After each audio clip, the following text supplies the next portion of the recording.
नबी करीम सल्लल्लाहु अलैहि वसल्लम ने फरमाया, तर्जुमा, जब तुम में हया ना रहे तो फिर जो चाहो करो। मैं हमेशा समझता था कि गुनाह की शुरुआत ख्वाहिश से होती है, लेकिन जितना मैंने कुरान, सीरत और अहादीस को पढ़ा, उतना मुझे एहसास हुआ कि हर बड़े गुनाह से पहले इंसान के दिल से एक चीज़ निकलती है, और वो है हया। कोई भी इंसान पहली बार गुनाह करते हुए बेखौफ नहीं होता।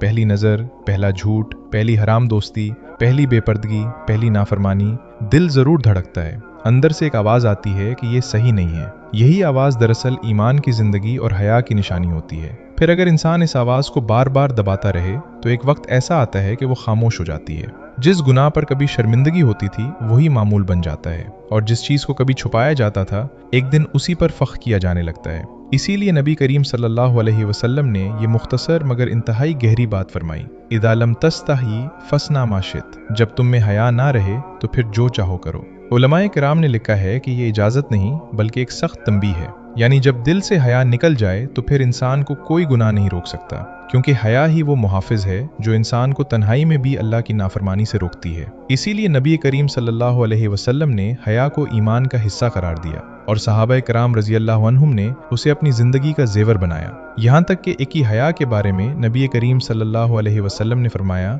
कि फ़रिश्ते भी उनसे हया करते हैं। ये इस बात की दलील है कि हया कमज़ोरी नहीं बल्कि ईमान की मजबूती की अलामत है। आज शायद शैतान का सबसे बड़ा हमला भी यही है। वो पहले गुनाह को आम बनाता है, फिर मामूल बनाता है, फिर खूबसूरत बना देता है, और आखिर में इंसान से शर्मिंदगी भी छीन लेता है। मैं जब ये हदीस पढ़ता हूँ तो मुझे लगता है कि नबी करीम सल्लल्लाहु अलैहि वसल्लम सिर्फ एक जुमला नहीं फरमा रहे, वो हमें बता रहे हैं कि अगर अपने ईमान की हिफाजत करनी है तो सबसे पहले अपनी हया की हिफाजत करो, क्योंकि जब हया बाकी रहती है तो तौबा का दरवाज़ा हमेशा खुला रहता है। लेकिन जब हया ख़त्म हो जाए तो इंसान गुनाह भी करता है और उसे गुनाह समझना भी छोड़ देता है। नबी